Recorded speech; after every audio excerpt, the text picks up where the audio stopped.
Good morning, good morning, good morning, Facebook.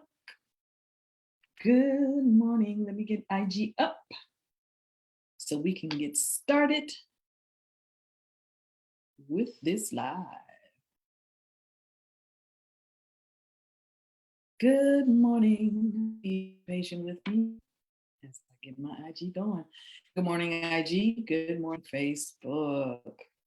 This is the day that the Lord has made. I will rejoice and be glad in it. Hello, hello, hello. My name is Juanita Williams. I am a purpose conduit and personal development coach. I am the link to Life Beyond Pain and the channel to discovering purpose. Welcome to today's Tuesday Truths. All righty.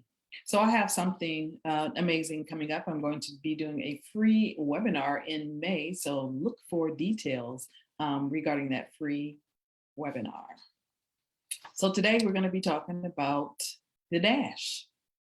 The dash. It's all about the dash. It is all about the dash. So what is a dash? What is the dash? The dash is the line between your birth date and your death date that represents life here on earth. Some people have long dashes. Some people have very short dashes. It doesn't really matter how long or how short the dash is. What matters is what you do with your dash. Jesus is the greatest example of how to use your dash wisely and effectively. Jesus knew who he was. Jesus knew his purpose. Jesus knew his mission, and his mission was fulfilled in 3 short years. Remember, Jesus did not start his mission until he was 30 years old. John 2:3-5 says, the wine supply ran out during the festivities. So Jesus' mother told him, they have no more wine. Dear woman, that's not our problem, Jesus replied. My time has not yet come. But his mother told the servants, do what he tells you. And then John 2:11 says, this miraculous sign at Cana in Galilee was the first time Jesus revealed his glory, and his disciples believed in him.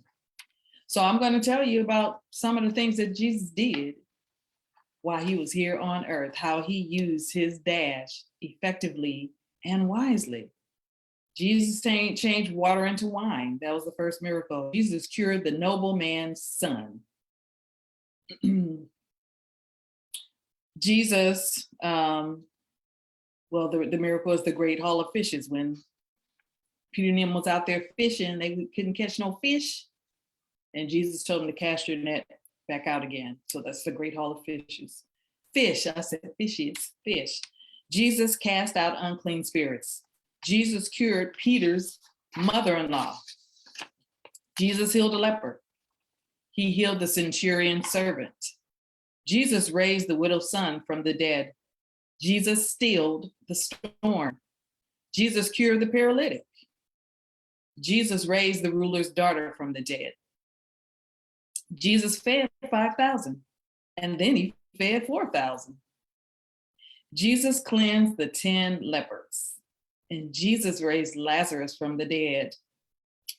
And John 21:25 says, Jesus also did many other things.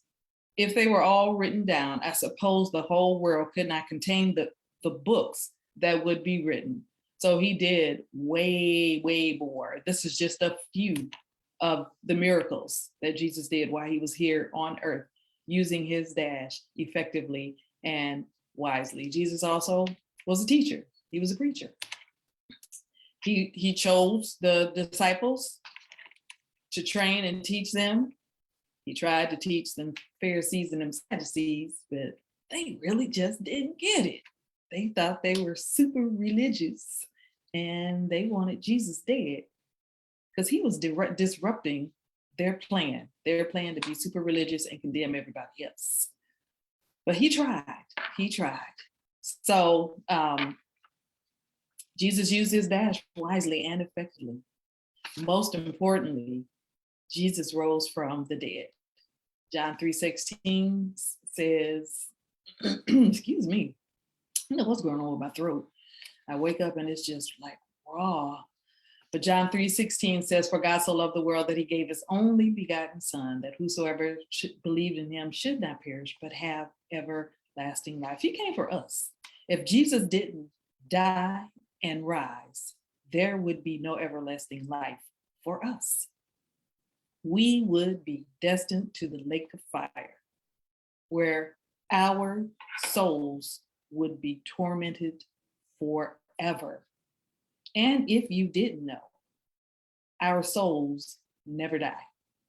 Our souls never die. Our bodies die, but our souls remain alive.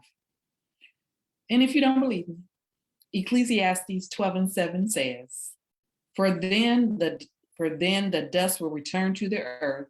That's what this bodysuit is. It's just dust. And the spirit will return to God who gave it. So this is just dust, and it holds our souls.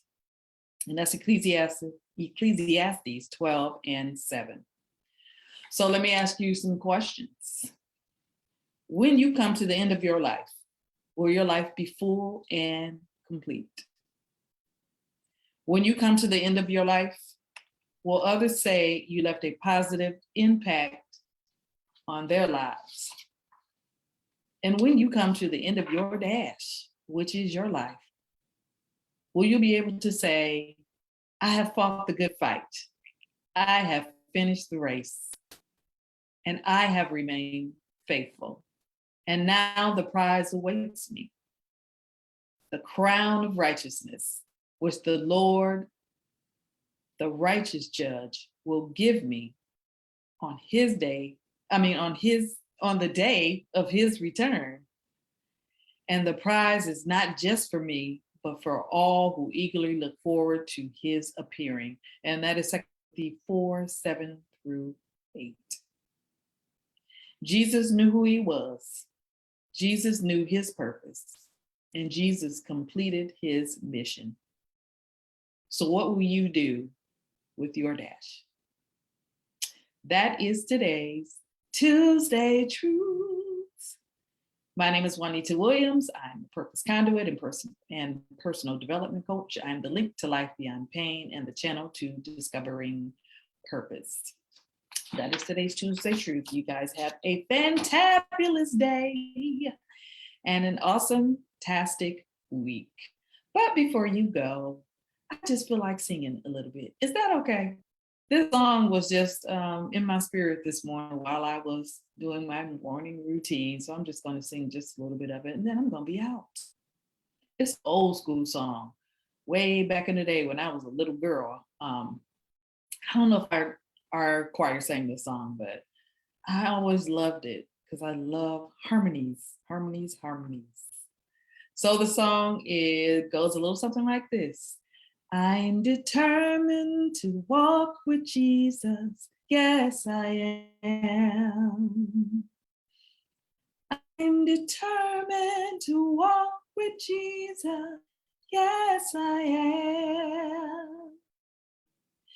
Through hard trials, tribulation, persecution, I'm determined to walk with Jesus. Yes, I am. That song just ministered to me this morning, and it continues to minister to me.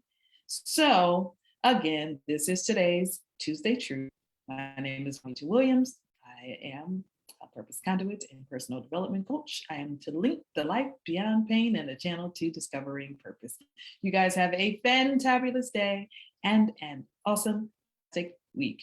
And I will see you next week, God willing. Bye-bye now.